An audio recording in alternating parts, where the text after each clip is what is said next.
Welcome to ZCon 6, everybody. My name is Jack Gavigan, and I'll be doing the welcome address for this year. We are pleased to announce that this year ZCon 6 is a joint effort between the Zcash Foundation, the Electric Coin Company, the Zcash Community Grants Committee, and ZCUB. In previous years, ZF wrangled the entire event, managed the schedule, and dealt with RFPs. But this year, we've split it up into multiple days, and we're letting each organization take a single day and curate the content for that day. And we've got a great slate of content lined up, as well as those four organizations. We've got a bunch of other organizations, both within and beyond the Zcash ecosystem. And we'll be hearing from a whole bunch of people over the next 4 days, including Vitalik from Ethereum. We've also made it interactive thanks to the ZKAV Club. You can take part in a competition. The creators of the best video clips of ZCon 6 will be able to share in the prize pool, which currently stands at 108 ZEC. And if you want to learn more about that and to learn how to take part, please visit zkav.club for more details. So let's plunge straight into talking about the state of Zcash in 2025. There's some really, really good news. Our ecosystem is growing, as you've just seen, thanks to all those organizations and individuals who are participating in this event, and it's becoming more decentralized. We have more teams contributing to Zcash community and education initiatives, and more teams are working on core protocol features. We're also moving Zcash to a new technology stack, but there are still decisions to be made, and one of the most important ones that will be coming up in the next few months is how the funds that are currently stored in the Zcash Lockbox are to be distributed. If we look at the regulatory landscape, and I'm going to focus here specifically on the US because that's the one that's the most active at the moment, there's certainly no doubt that the new administration is more crypto friendly, and there seems to be a growing awareness of the importance of privacy. But we still face challenges. There's no guarantee that crypto friendly will equate to privacy friendly. So we need to lean into that. And in order to help with that effort, the Zcash Foundation has joined the Blockchain Association, which leads the efforts of educating policymakers and legislators in Washington, D.C. And board member Jay Verrett will be leading our efforts in D.C. As our ambassador. Now, I want to return to the lockbox that I mentioned earlier, and to give some context to this decision. The first dev fund ran from November 2020 to 2024, and that funded three organizations: the Zcash Community Grants Organization, the Electric Coin Company, and ourselves, the Zcash Foundation. In 2024, that dev fund ended, and a new dev fund was put in place with the Zcash Community Grants Committee as the sole recipient of those funds, and with the remainder of the funds going into a protocol lockbox. So the question that we face now is, how should those funds be distributed? There's a general feeling that a grants model is the best way to fund Zcash development and ecosystem efforts going forward. The question is, who should decide which grants should be approved? Various proposals are being discussed on the Zcash Community Forum, and in the coming weeks, the Zcash Foundation will host some open community town halls to allow community members to join, to share their views, and to discuss the various proposals. And in due course, we will go ahead and poll Zcap to determine which proposal the community supports. With regards to the Zcash Foundation itself, we have become a little bit smaller since the last ZCon. Last year, we've bade farewell to Tior, Chelsea, and Dan, but we've also welcomed Elise as our Chief Communications Officer. Elise had been working with us part-time prior to that, but she's now working with us full-time and doing some great work on efforts like producing a discussion paper on participatory grant mechanisms. We continue to be financially prudent. That's something that started back in 2023, when it became clear that the then US administration wasn't particularly friendly towards the crypto sector. We tightened our belts, we reduced our budget, and we've kept it going that way since. And as a result, as of today, we have a runway that lasts until late 2027. We've recently had some changes to the Zcash Foundation board. Peter van Valkenburg and Amber Baldet have both stepped down. Peter is now serving as the executive director at Coin Center, so he's still leading the good fight on behalf of cryptocurrencies like Zcash.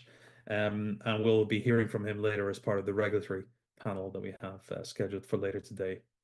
Amber remains deeply involved in the Zcash ecosystem as she is on the board of the Financial Privacy Foundation, which is the organization that now serves as the home for the Zcash Community Grants Program.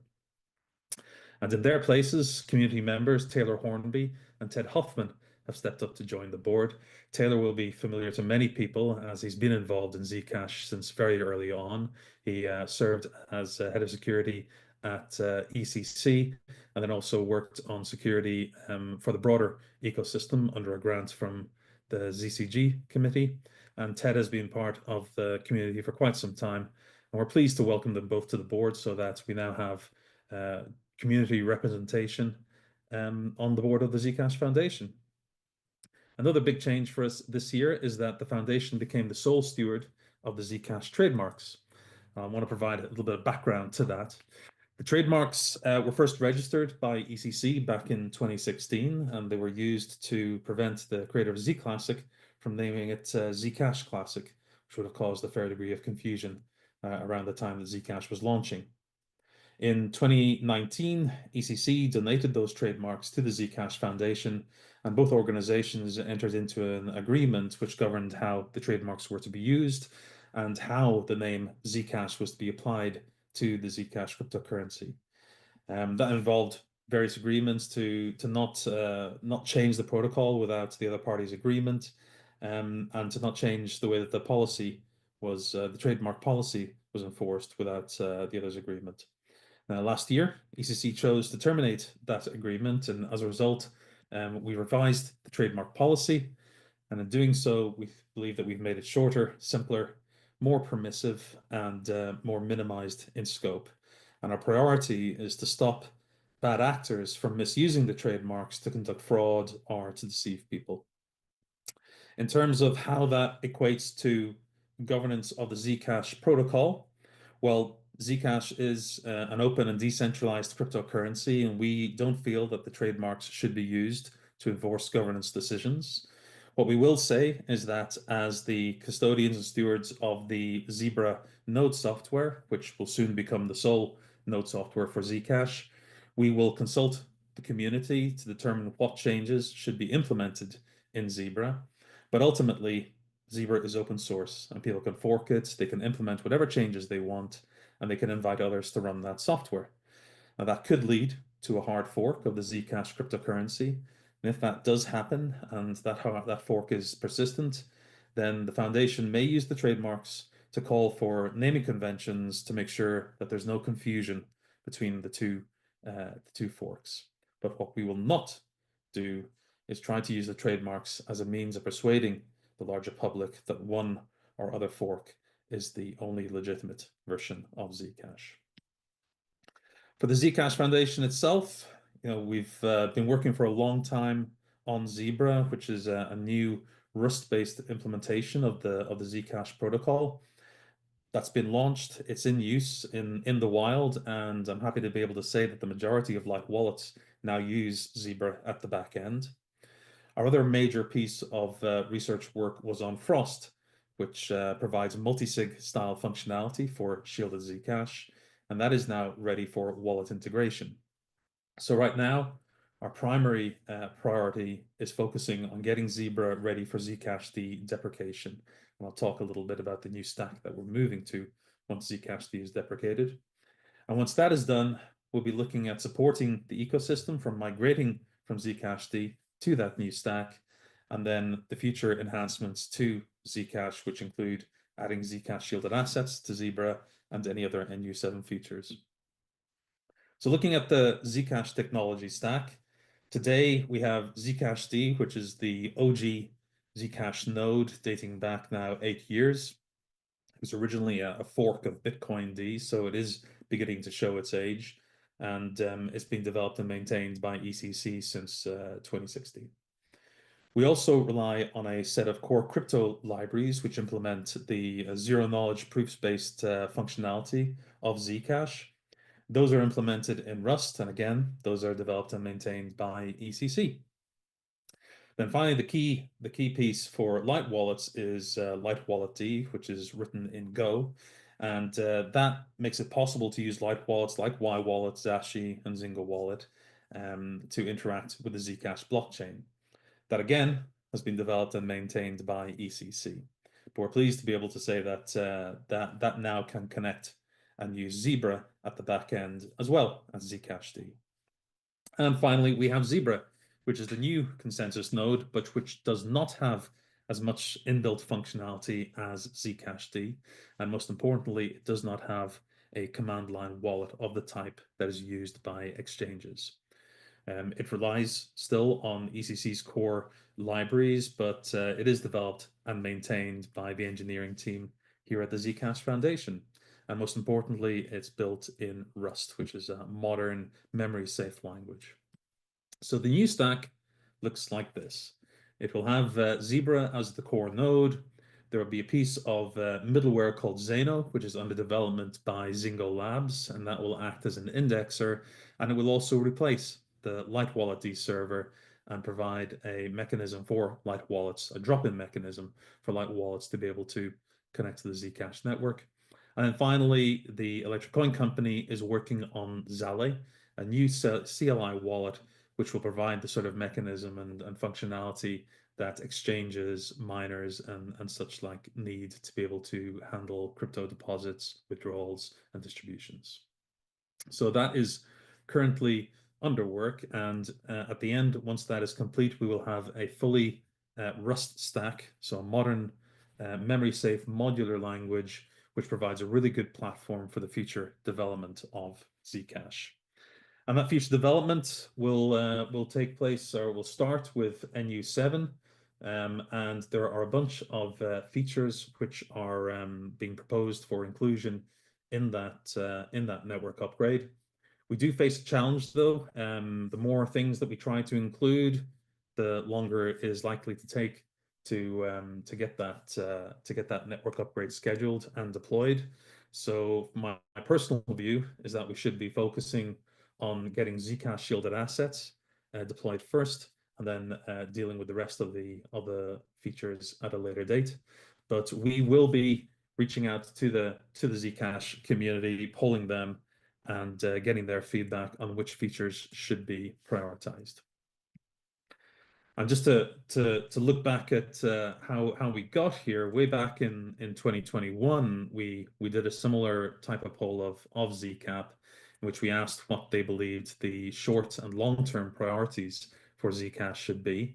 And in the short term, there was clear support for adding what used to be called user-defined assets and what we now know as Zcash shielded assets to the Zcash protocol.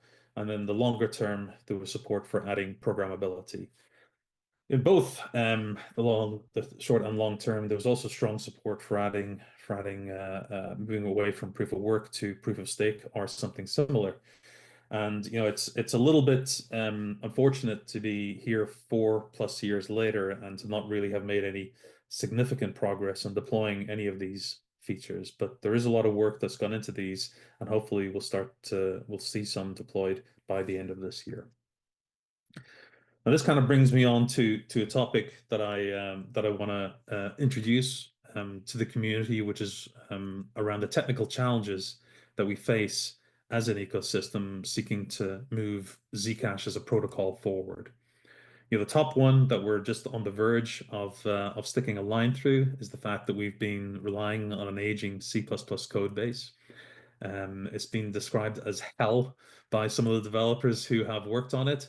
But it's great that we're now on the verge of being able to retire the old Zcash D and introduce a new code base that will be simpler and easier for teams to develop on.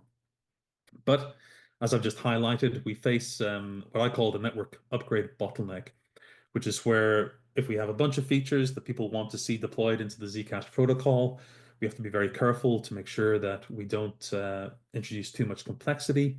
And we also need to make sure that we have enough resources to review and merge changes to the core software.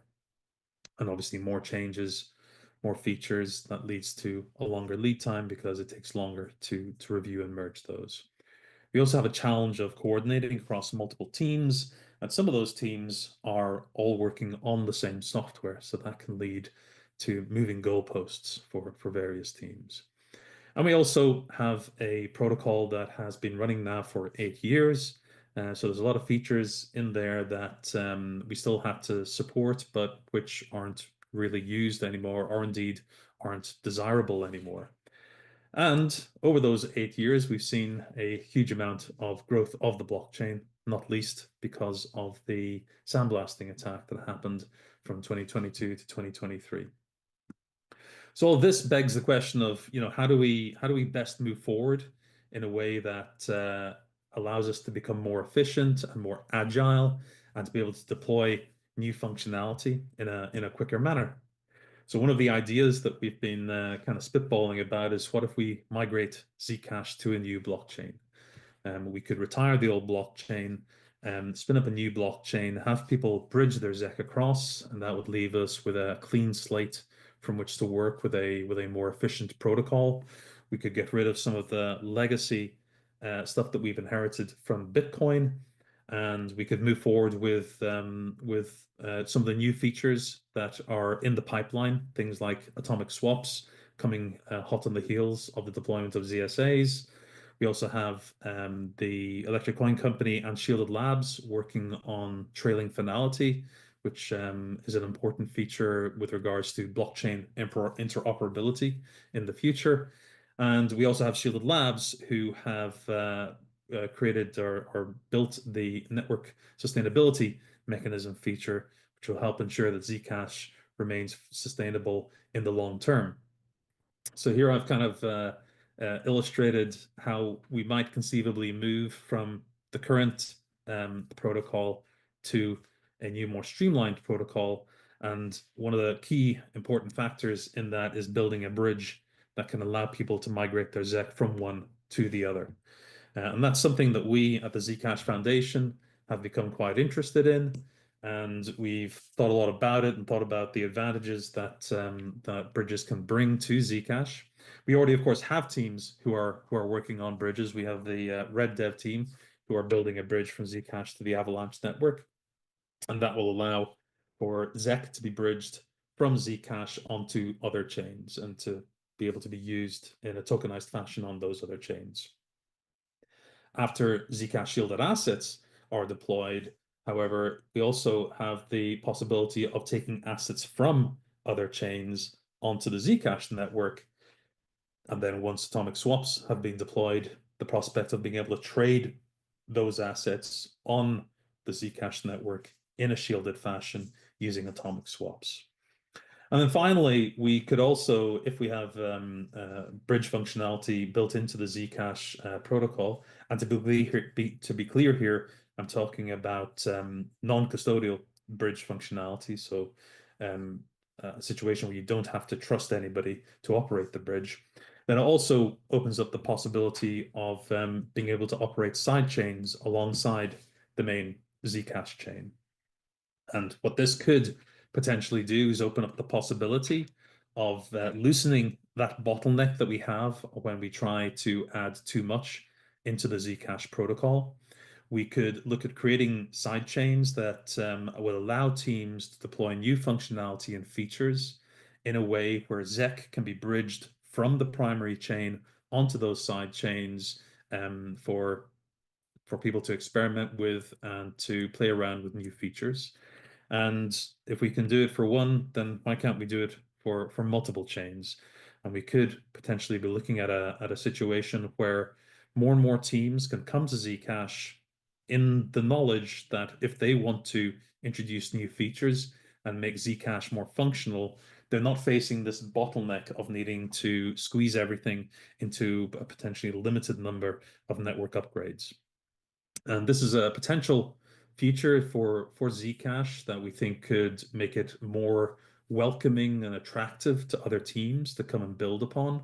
The possibility of being able to add new features that people can then experiment with, and ultimately potentially be able to see which ones gain traction and therefore might be worth adding that functionality into the primary chain, and which ones ultimately don't get used and end up potentially retiring.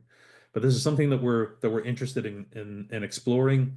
The first step is to look at bridges, and so in the sort of medium term, that's what the Zcash Foundation engineering team is going to start researching and looking at.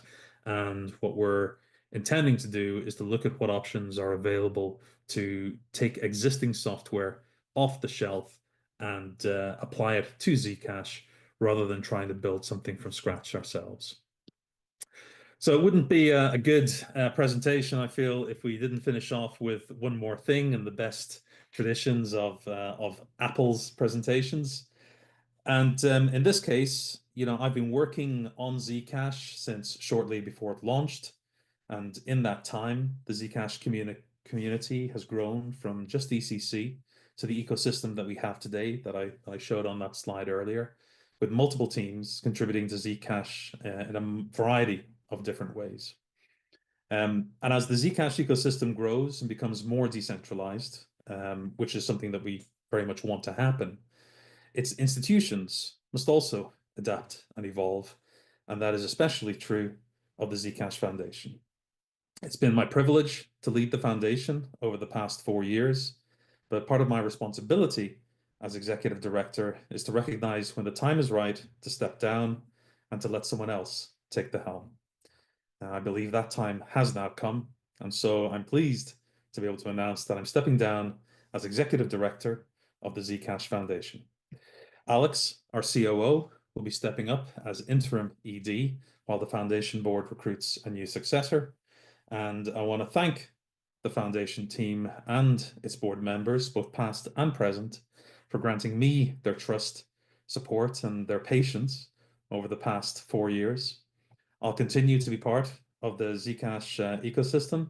I will continue to support the foundation and the broader Zcash mission as a community member. But going forward, it'll be somebody else leading the Zcash Foundation, and I'll be cheering them on from the sidelines. So with that, it's still time to get on with Zcon. And next on the schedule, we'll have an update from the Zcash Foundation engineering team about Zebra and Frost. So tune in for that at the top of the hour.